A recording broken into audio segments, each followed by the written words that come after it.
Convido os irmãos a abrirem suas Bíblias no Evangelho de Lucas. Lucas capítulo 6.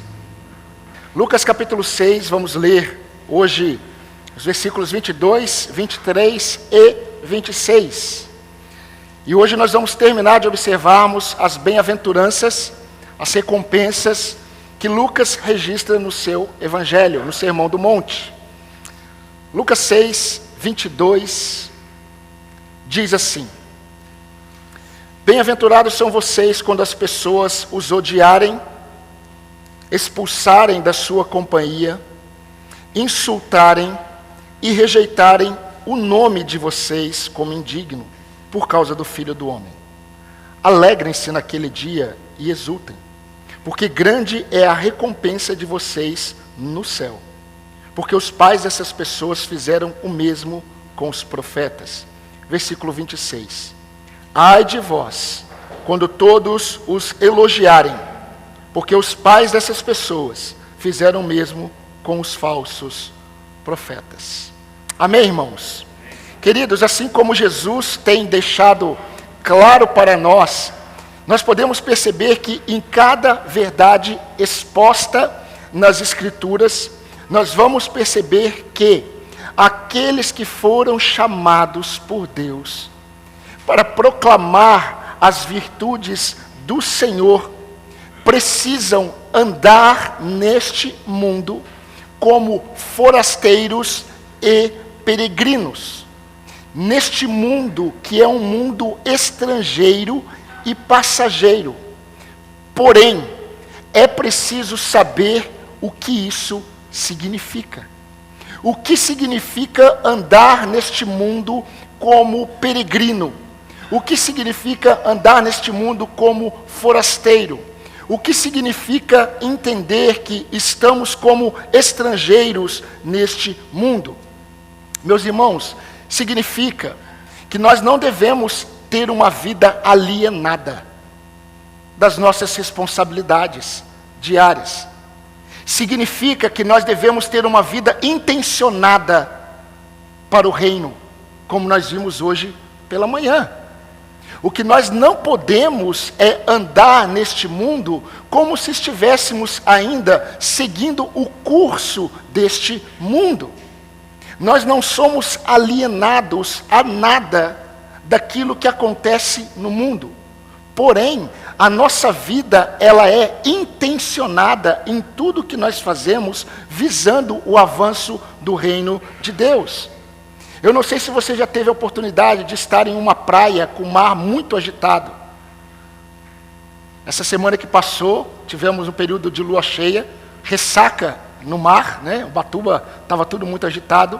E eu não sei se você já teve a oportunidade de você estar na praia e aquele mar agitado, as ondas altas, o vento muito forte, e você parado, fazendo uma experiência com as ondas. A onda vem e ela vai até o seu pé e para. O vento está soprando, as ondas estão altas, o mar está elevado, mas a onda continua vindo e para no seu pé e volta. E é interessante porque todas as vezes que eu tenho essa experiência, eu olho para o mar e digo: você não ousa desobedecer o seu Criador. Isso significa entender o chamado. Andar como peregrinos e forasteiros nesse mundo é entender que nós não podemos ousar em desobedecer a voz do chamado do Senhor para sermos peregrinos e forasteiros neste mundo. Não como pessoas alienadas dos acontecimentos, não como pessoas alienadas no que acontece na política, na economia mundial, naquilo que está acontecendo, mas pessoas que possuem vidas intencionadas, focadas no avanço do reino começando em sua própria casa. Queridos, hoje nós vamos observar que nós devemos estar atentos para a realidade, não para a falsa realidade em que nós vivemos.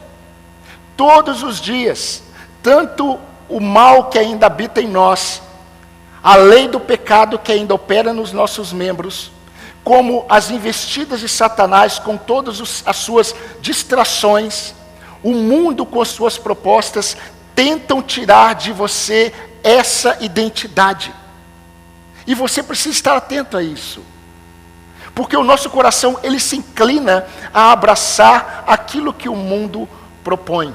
E hoje, queridos, nós vamos observar nessa última bem-aventurança, que Lucas registra, na recompensa que Jesus fala, que mais uma vez essa verdade que nós vamos ver, ela identifica, ela consola e convoca os cidadãos do reino para uma vida coerente. Meus irmãos, esse é o nosso objetivo, coerência. As verdades do Senhor nos chamam para que nós tenhamos uma vida coerente, com a fé que nos alcançou, com a fé que nós professamos.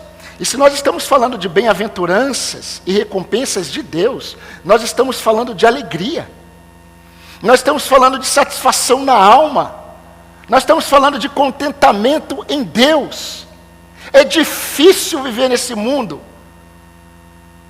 lutando contra tudo que se levanta contra nós e contra Deus. Mas é possível viver mesmo nessa luta com alegria no Senhor, tendo contentamento na alma. E queridos, apenas lembrando que a nossa permanência na palavra de Deus, molda as nossas vontades e os nossos desejos. Se nós não permanecemos na vontade do Senhor, os nossos desejos e as nossas vontades estarão nas coisas deste mundo. Então, queridos, a quarta recompensa que eu quero pensar com os irmãos hoje é a alegria, porque estamos falando de bem-aventuranças. É a alegria que é fruto da certeza das bênçãos eternas diante das oposições terrenas. Eu vou repetir. A quarta recompensa que Jesus vai falar para os seus discípulos naquele sermão do monte é a alegria que é fruto da certeza das bênçãos eternas diante das oposições terrenas. Em outras palavras, sendo muito mais prático, Deus deseja que você se alegre nele diante de todas as oposições que vão se levantar diariamente contra você. É isso. Mas nós precisamos observar porque todas as vezes que Deus fala com os seus discípulos, Deus abre perspectivas para que nós possamos enxergar o mundo, enxergar os acontecimentos na perspectiva do Senhor, ou nas perspectivas do Senhor. E queridos, apesar de usar o termo oposição terrena, a ênfase dessa oposição que os discípulos de Cristo enfrentam é mais restrita. Jesus diz que é uma oposição humana, é uma oposição que vem dos homens. Preste atenção, eu vou ler bem devagar. Bem-aventurados são vocês quando as pessoas... Eu vou mudar para melhorar. Bem-aventurados são vocês quando os homens os odiarem. Quando os homens expulsarem vocês da companhia deles. Quando os homens insultarem e rejeitarem o nome de vocês como indigno. E antes de observarmos essas perspectivas que eu quero mostrar para os irmãos, a partir dessa verdade principal, a partir dessa bem-aventurança, eu quero observar rapidamente com os irmãos o teor dessas oposições. Porque, queridos, eu percebo que nós, como povo de Deus, nós vivemos um romantismo na vida cristã, que nada tem a ver com aquilo que Jesus Cristo nos alertou enquanto estamos neste mundo. O teor das oposições que Jesus falou que os discípulos, os cidadãos do reino podem sofrer, em primeiro lugar, é o ódio das pessoas. Isso significa que as pessoas vão detestar vocês. É isso que Jesus está falando para os discípulos. As pessoas vão detestar vocês. Jesus, ele continua. Vocês vão experimentar a exclusão da companhia das pessoas. As pessoas literalmente vão demarcar fronteiras até aqui. No original diz: as pessoas vão expulsar vocês do convívio com elas. Jesus continua: o insulto das pessoas. Vocês vão experimentar as ofensas que serão lançadas contra vocês, até calúnias, mentiras contra vocês. E Jesus não para, Jesus fala de algo a mais. As pessoas, os homens, rejeitarão o nome de vocês como indignos. Ou seja, eles rejeitarão vocês por considerarem vocês indignos de aceitação. Tudo isso vocês vão sofrer, podem sofrer, não por causa de vocês, mas por causa do meu nome. Por causa da fé em mim. Agora, meus irmãos, não é estranho que muitos evangélicos pregam o evangelho da amizade? Que muitos evangélicos pregam o evangelho da aceitação? Precisamos fazer de tudo para dialogarmos com as pessoas. Eu vi isso nos seminários que eu passei em São Paulo. É isso que muitos seminários estão falando para os pastores. Vocês precisam tomar café. Vocês precisam estar com os outros líderes religiosos de outras religiões. É preciso abrir um diálogo. Há uma tentativa de conciliação com os homens. Não é isso que Jesus fala para os seus discípulos. E eu quero explicar isso para os irmãos. A partir de agora, nós vamos observar 4 perspectivas principais que nós devemos olhar quando Jesus disse isso para os seus discípulos. A primeira, e quando eu falo perspectiva, é a forma de você enxergar as coisas. E o que Jesus começa mostrando, Jesus está falando aqui de uma realidade que já era conhecida dos discípulos. Se nós olharmos o versículo 23 na parte B, Jesus ele vai dizer assim para eles: porque os pais dessas pessoas que odiarão vocês, já fizeram isso no passado, com os enviados de Deus, os profetas. Preste atenção aqui.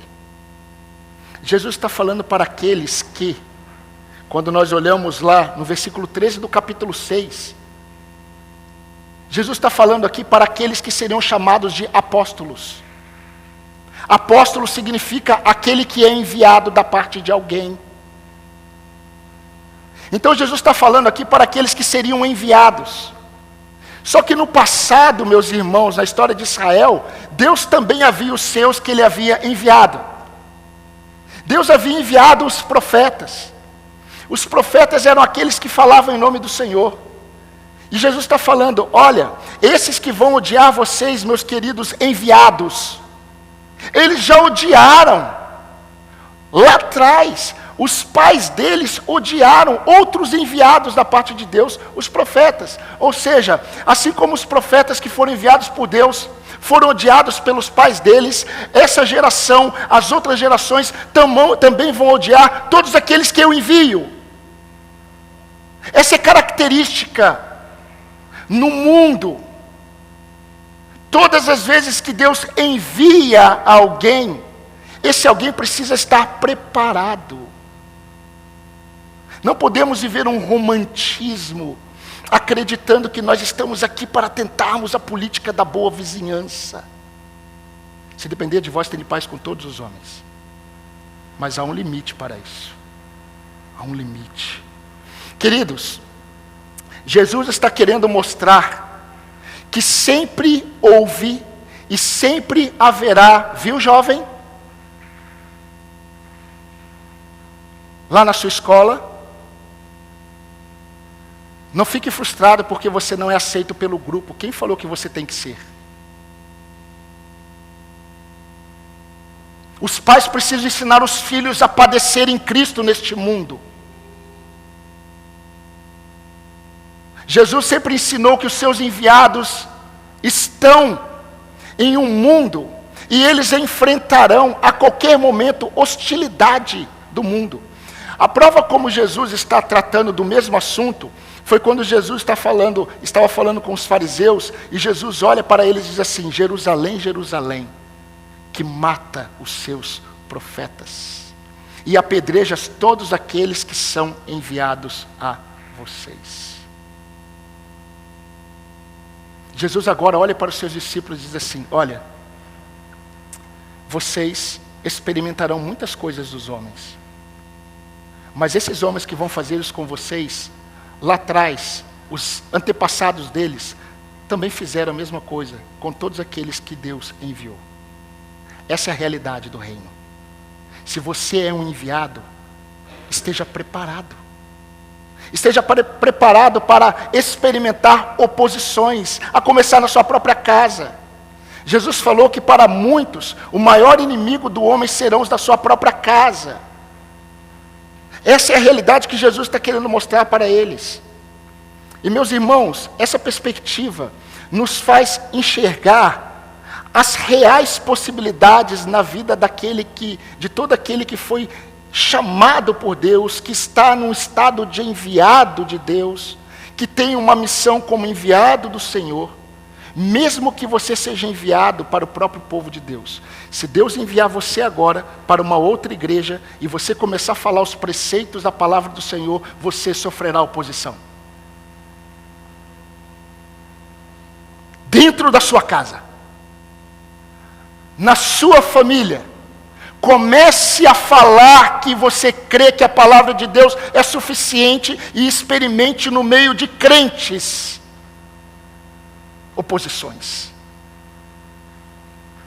Meus irmãos, é interessante como o Senhor sempre faz questão de alertar os seus enviados sobre a rejeição dos homens. Um exemplo desse alerta aconteceu com o profeta Ezequiel.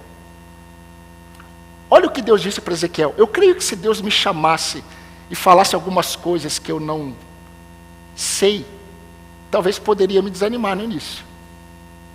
Mas olha o que Deus falou para Ezequiel: você, filho do homem, não tenha medo deles, nem do que eles vão dizer para você.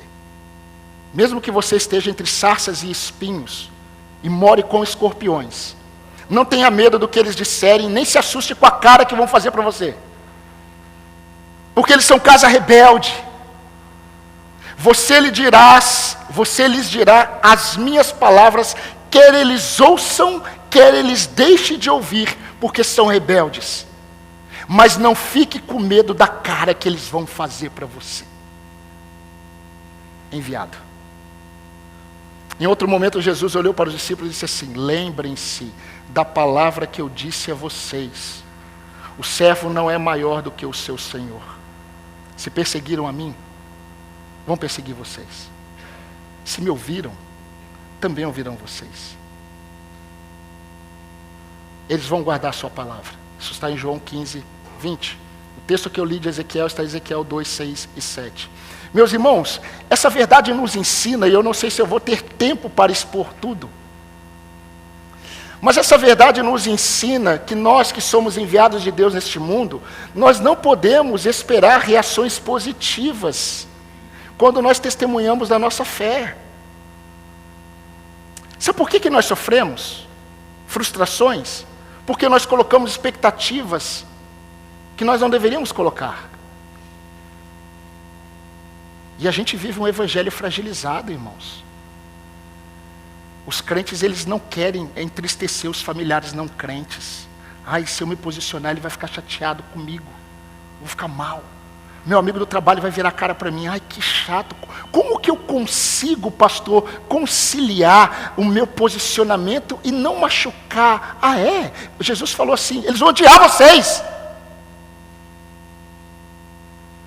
Você está preocupado se ele vai ficar chateado com você? Eles vão odiar vocês. Vão insultar vocês. Vão expulsar vocês da presença deles.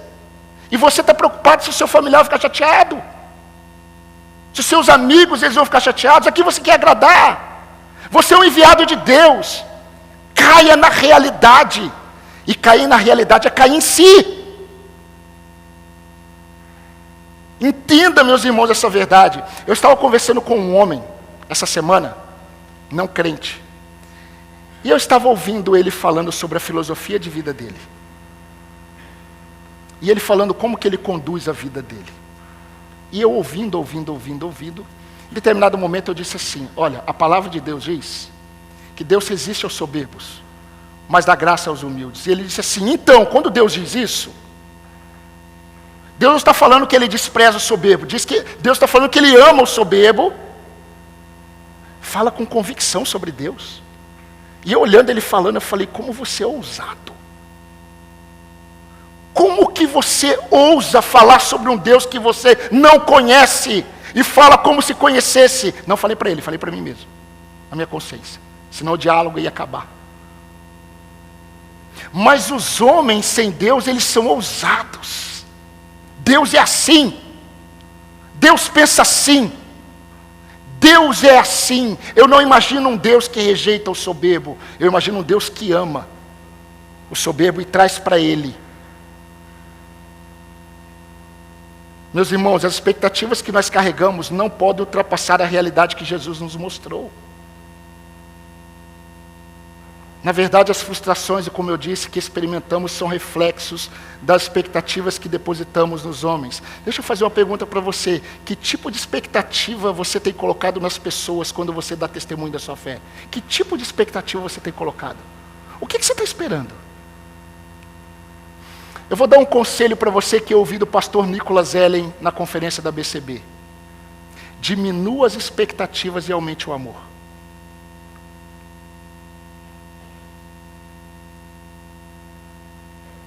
Isso vai proteger o seu coração com a verdade.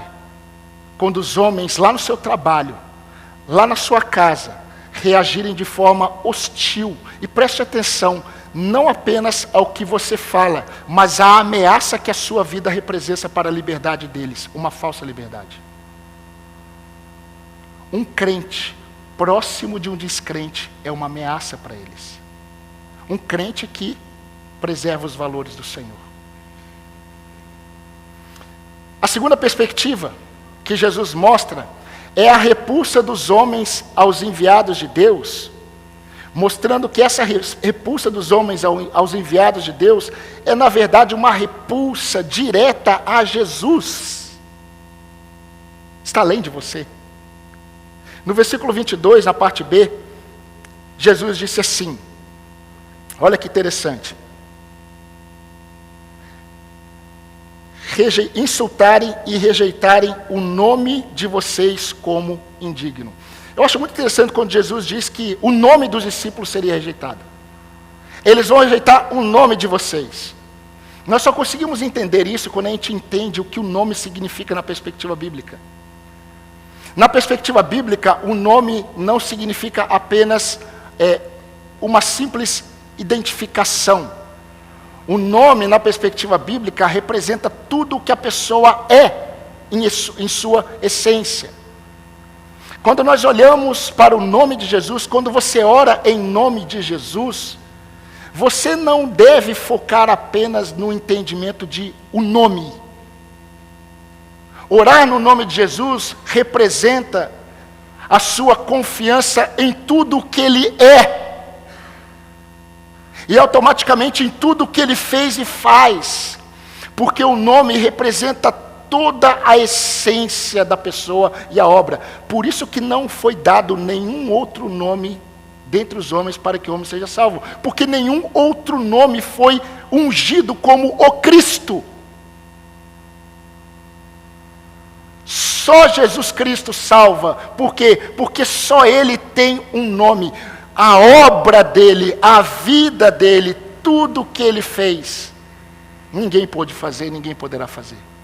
Por isso que o nome dele tem poder. Não apenas por causa do nome, mas por causa de tudo o que ele é, de tudo o que ele fez, de tudo o que ele fará. Agora, nós temos o nosso nome. Temos aqui a Isabel, temos aqui o Diego, temos aqui o Eduardo. Só que nós precisamos entender que, quando os homens rejeitam o nosso nome, não é um nome, é quem você é. Os homens rejeitarão o que vocês são, como discípulos de Cristo. Ou seja, A rejeição do nome é a rejeição da identidade de enviados à parte de Deus, assim como é o nome de Jesus. Meus irmãos, por causa de Cristo rejeitarão o nome de vocês. Em outro momento, Jesus ele disse aos seus discípulos que por amor a ele, como eu disse, os inimigos dos discípulos serão os da sua própria casa. E eu quero apenas fazer uma ligação com uma outra realidade de outro enviado de Deus no Antigo Testamento, Jeremias. Jeremias, em determinado momento, ele começou a questionar a Deus. O porquê ele estava sofrendo o que ele estava sofrendo. Por que as pessoas estavam fazendo aquilo com ele? Só que na casa dele, Jeremias, ele recebeu muitos elogios. Ah, chegou o profeta, que homem de Deus, que bênção. Vem cá, filho. Ó, o nosso primo, pastor Jeremias. Vem cá, que bênção. Olha, está falando a palavra e o povo está nervoso com ele. O povo está bravo. E Jeremias, num momento, ele ora a Deus e fala assim, Senhor, por que o povo está assim comigo? Eu estou falando a verdade. Aí Deus olha para ele e fala assim, Jeremias, até os seus irmãos e a casa do seu pai estão sendo desleais com você. Eles o perseguem com fortes gritos. Não confie neles, ainda que lhe digam coisas boas.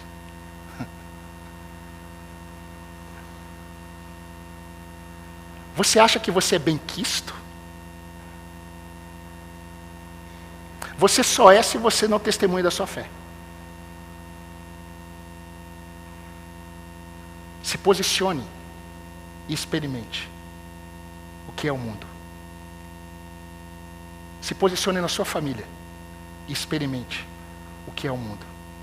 Se posicione na sua escola, em amor a Deus, não tacando pedra nas pessoas, porque senão não é em amor a Deus. Se posicione e experimente. Eu não sei se você já sabe, meu irmão, e nós devemos orar pelos nossos irmãos que trabalham aqui em algumas empresas. Vocês não sabem quantas pressões muitos irmãos estão sofrendo aqui para abrirem mão dos seus valores cristãos para defenderem conceitos que se opõem a Deus. E eles estão sendo pressionados porque está se tornando cultura da empresa. Vai chegar um tempo que esses irmãos serão expulsos também do trabalho. Eles devem se alegrar. É isso que Jesus está falando. Se alegrem. Pulem. A palavra alegrar, meus irmãos, dá a ideia de Davi entrando em Jerusalém pulando. Essa é a palavra usada para exultem. Exultem experimentem um êxtase de alegria quando os homens odiarem vocês. Quando os homens expulsarem vocês, quando eles levantarem falsos testemunhos contra vocês, se alegrem, exultem, não fiquem tristes, não fiquem abatidos, porque grande é o galardão de vocês no céu. Fizeram isso com os profetas. Fizeram isso com os profetas. Meus irmãos, a questão está muito além de nós. Quando os homens agirem de forma hostil à nossa fé, aos valores que professamos, tanto no trabalho, em nossa família, em nossos vínculos estudantis, entenda que nunca será uma oposição direta a você, é uma oposição direta a Cristo. Entenda isso, está muito além de você. Não se sinta rejeitado como Samuel. Senhor, o povo está me rejeitando, está querendo rei. Aí Deus olha para Samuel e fala assim, então Samuel, eles não rejeitaram você, eles rejeitaram a mim. Saulo, Saulo, o irmão Emerson pregou aqui, por que você me persegue? Saulo poderia dizer, Senhor, eu nunca persegui o Senhor, eu só persigo os cristãos. Mas quando você persegue os cristãos, você me persegue, porque eu e eles somos um. Assim como o Pai me enviou, eu enviei os meus discípulos, e eles me representam. Meus irmãos, como eu disse, nós estamos vivendo um cristianismo fragilizado, porque os crentes querem conciliar as verdades de Deus com a política da boa vizinhança, e é difícil assimilar essa verdade. Aí os crentes ficam chateados, abatidos, tristes. Eles não querem chatear as pessoas. Mas, querido, está além de você. É uma oposição a Deus. Não tem nada a ver com você. Entenda isso. Se os seus amigos pararem de falar de você por causa da sua fé, se os seus familiares começarem a se levantar contra você por causa da sua fé, não tem nada a ver com você, não é pessoal. Aliás, é. Mas o problema é com Deus. O grande problema dos homens, entenda o que eu vou dizer para você não deturpar e nem o diabo fazer isso. O grande problema dos homens é Deus. Assim como a grande solução dos homens é Deus. Por que o grande problema dos homens é Deus? Porque o homem, ele anda em inimizade contra Deus. E a falta de paz do homem, meus irmãos, não é porque ele tem um vazio do tamanho de Cristo. Como alguns evangelistas falam, o vazio que você sente no seu coração é do tamanho de Cristo. Não rebaixe Cristo. A tristeza dos homens é porque eles não sabem que eles estão em guerra contra Deus. A paz de Deus, em primeiro lugar, é uma paz com Deus, para que nós tenhamos paz dele. Justificados, pois, mediante a fé, temos paz com Deus. Fomos reconciliados com ele. E por termos sido reconciliados com ele, nós recebemos a paz dele. O problema dos homens é que eles não têm paz com Deus, porque eles estão em guerra contra Deus. Eles não sabem disso. Você precisa saber. Vou correr um pouco. Sabedor disso, Paulo escreveu a Timóteo: Timóteo, participa dos meus sofrimentos como um bom soldado de Cristo Jesus. 2 Timóteo 2:3. Terceira perspectiva, a penúltima. Aqueles que buscam a aprovação dos homens receberão o juízo da reprovação de Deus. Versículo 26. Ai de vocês. Olha que interessante. Primeiro Jesus fala assim: bem-aventurados são vocês quando os homens odiarem vocês, perseguirem, insultarem. Agora Jesus diz no versículo 26, ai de vocês quando os homens os elogiarem. Antes bem-aventurados são vocês quando os homens fizerem tudo isso com vocês, porque fizeram com os profetas lá atrás, os pais deles. Agora Jesus diz, ai de vocês quando os homens elogiarem vocês, porque elogiaram não os profetas, os falsos profetas. Meus irmãos, Jesus está deixando claro aqui para os seus discípulos e para nós, que assim como os fariseus e os escribas que se perderam quando buscavam mais o reconhecimento dos homens do que agradar a Deus, que assim são os que são reprovados aos olhos de Deus. Em outras palavras, para deixar mais claro, seria como se Jesus estivesse dizendo assim, discípulos, ao contrário daqueles que são perseguidos pelos homens por amor a mim, muitos serão condenados, porque eles preferem o bom convívio, eles preferem um bom relacionamento com o mundo, eles buscam agradar as pessoas que abracem, para que abracem a fé, porque não querem a reprovação dos homens. Ai desses. Ai desses que buscam o elogio dos homens. Sabe por quê? Porque esses elogiam os falsos profetas. Entenda o que Jesus está dizendo. Preste atenção. Receber elogios de incrédulos pode ser um sinal de reprovação de Deus.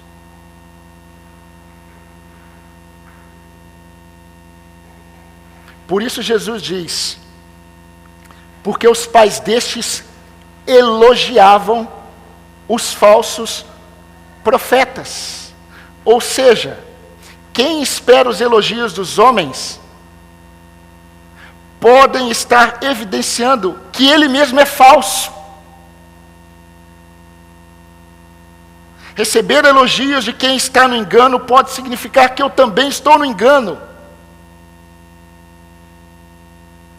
E eu não estou falando aqui do bom testemunho do seu caráter, porque as pessoas vão elogiar o bom testemunho do seu caráter. Agora, quando você quer receber o elogio dos homens, meus irmãos, gravem isso, incrédulos só elogiam falsos profetas. Se você está se alegrando com o elogio de incrédulos, talvez você seja um falso. Se atente a isso. Fique muito atento. E por fim, nós vamos conseguir terminar, pela graça de Deus. A última perspectiva é a lição principal que nós estamos ouvindo hoje. As oposições sofridas, meu irmão, minha irmã, as oposições sofridas por causa de Cristo devem produzir um regozijo na esperança do crente no futuro. No futuro. No versículo 23a, Jesus está falando exatamente isso. Alegre-se naquele dia. Não tem como se alegrar no contexto de, nossa, que delícia! Que delícia essas oposições! Que delícia essas injúrias, essas calúnias, que maravilhoso! Não. Jesus está falando, se alegre hoje em Deus, colocando os olhos lá na frente. Mais uma vez nós voltamos para Romanos 12:12. Regozijai-vos na esperança. Sejam pacientes na tribulação. Na oração sejam perseverantes. Mas regozijai-vos na esperança. Grande é o galardão de vocês no céu. Grande é a recompensa de vocês no céu. Agora, meus irmãos, por que Jesus coloca alegria e exultação na recompensa eterna e não na terrena? De forma intencional, na IBA, nós cantamos muito sobre o céu, não é verdade? De forma intencional. Desde 1990, a igreja parou de falar do céu. As músicas mudaram o foco, porque pela influência da teologia da prosperidade, os crentes começaram a acreditar que o céu é aqui. Então, por que esperar? Se nós somos filhos do rei e podemos ter tudo que ele pode nos dar aqui, para que falar de céu? Para que falar de eternidade com Cristo? Para que? Jesus ele diz assim, olha, se alegrem, pulem de alegria, porque lá na frente vocês serão recompensados. Por que Jesus não fala de recompensa aqui?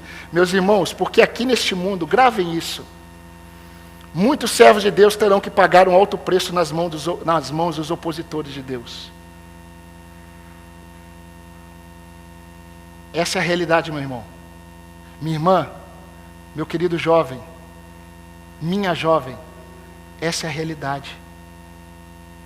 Neste mundo, muitos servos de Deus sofrerão nas mãos dos opositores de Deus. Elias não estava preparado para isso. Quando a gente está acostumado com muito fogo do céu, orou, Deus faz, só poder. Quando enfrenta uma pressão, teme. Mas Elias foi perseguido por Jezabel e Acabe. Jeremias foi maltratado pelo seu próprio povo e traído pelos da própria casa. Se Deus não contasse para ele, ninguém ia falar para ele, nem ele sabia.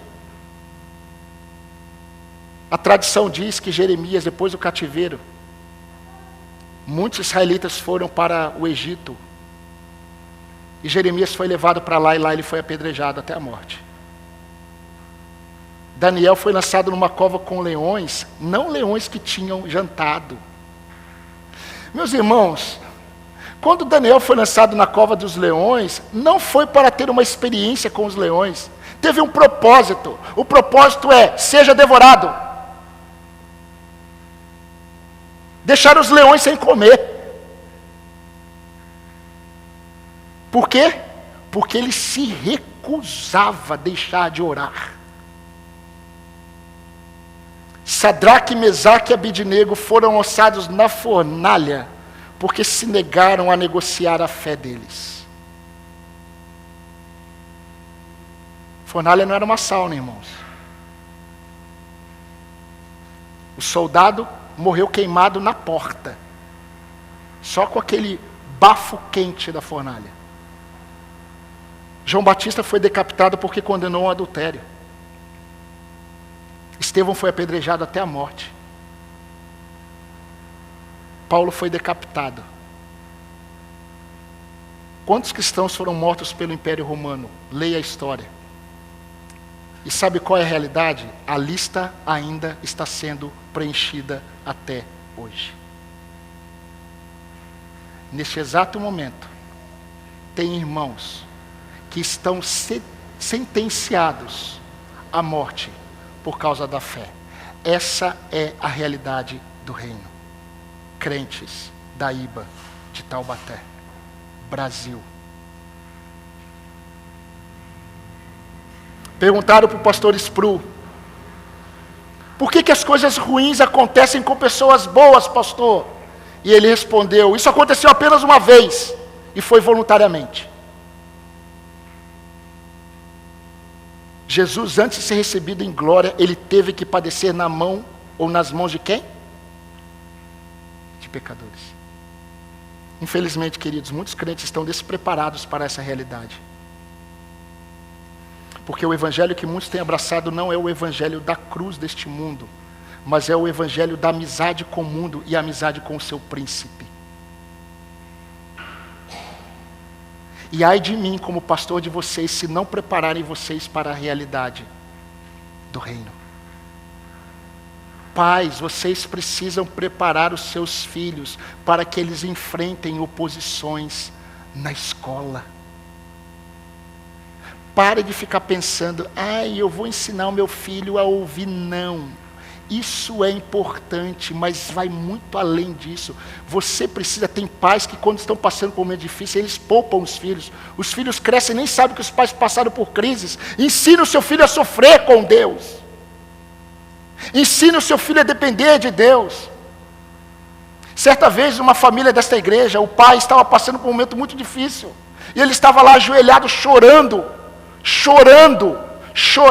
E de repente o filho estava lá do lado dele. Pai, você está triste?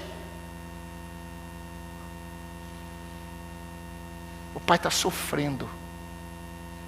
Mas o pai está buscando ao Senhor. E o filho ficou lá de joelho orando também. É isso. Ensine o seu filho a confiar em Deus, porque ele vai passar por lutas. Pais da IBA, você acha que não vai ser mais difícil para as nossas crianças no futuro? E você está preocupado com o quê? Você quer ensinar o que Newton pensava só? Você está preocupado com o currículo escolar somente do seu filho? Ensine o seu filho a padecer por Cristo. Ensine o seu filho os valores do reino.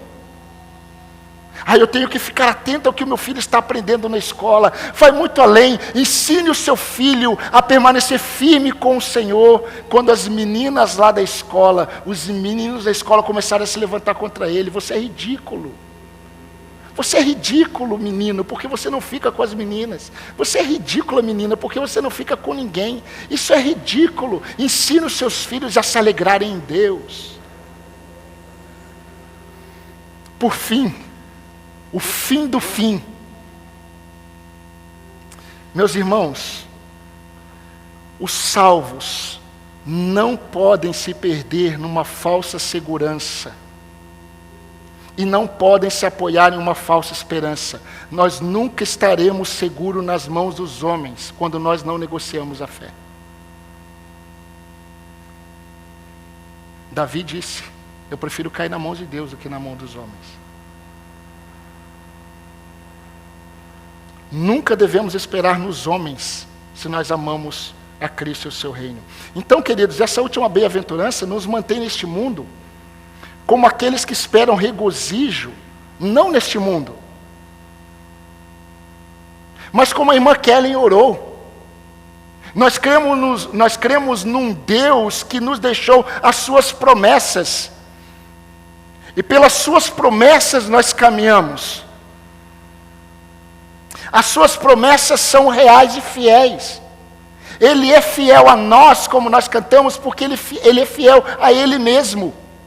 E por Ele ser fiel a Ele mesmo, Ele nunca irá nos desamparar. Mas Ele deseja que o nosso regozijo neste mundo esteja lá. No final da história, não agora. O final da história é de vitória. Amém, irmãos? Mas enquanto estamos neste mundo, ainda o tempo pode ficar escuro. Pode ficar difícil para nós. Diante dessa verdade, mesmo que nós tenhamos que ser expulsos da companhia das pessoas, mesmo que nos insultem e digam mentiras sobre nós, mesmo que nos odeiem a ponto de buscarem nos fazer algum mal por causa da nossa fé, Jesus sempre estará conosco. Timóteo, todos me abandonaram.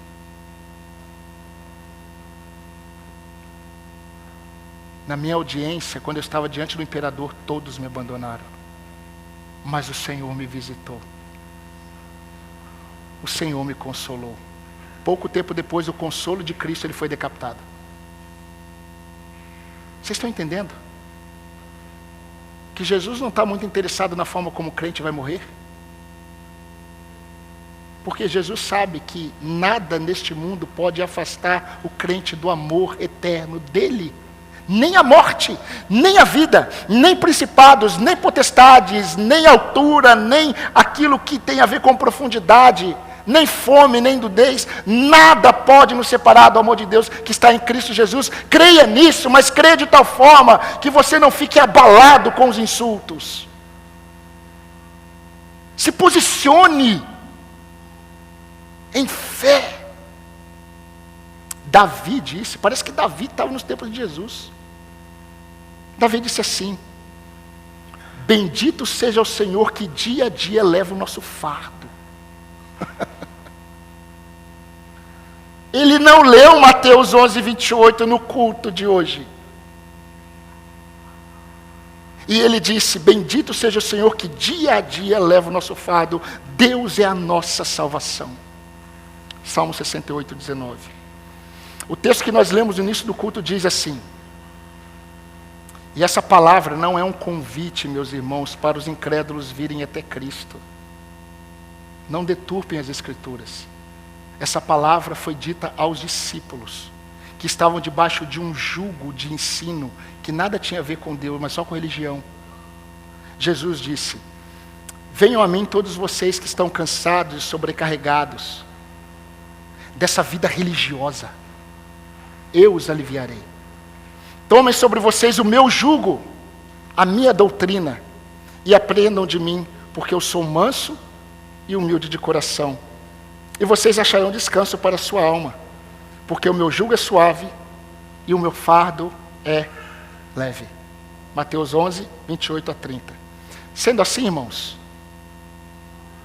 só nos resta uma postura, a de Abacuque. Abacuque, como profeta de Deus, entendeu que ele não ia mudar o curso da história. Ele entendeu que ele iria também passar por muitos sofrimentos. E por ele entender, ele cantou. Muitas vezes nós cantamos sem entender. Abacuque, ele cantou exatamente depois que ele entendeu que o Senhor está em seu santo templo e por isso cale-se diante dele toda a terra. E Abacuque disse, ainda que a figueira não floresça, e tantas outras coisas mais aconteçam, mesmo assim, eu me alegro no Senhor e exulto no Deus da minha salvação. Que assim seja comigo, que assim seja com você. Amém, irmãos? Amém. Convido os irmãos a abaixarem suas cabeças, vamos agradecer ao Senhor. Convido os irmãos do Ministério do Culto que venham à frente.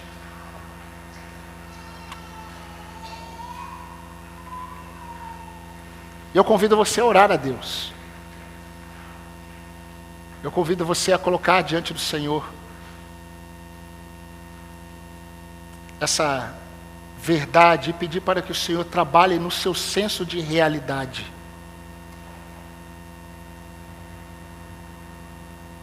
Você é muito mais do que você pensa e muito menos do que falam para você.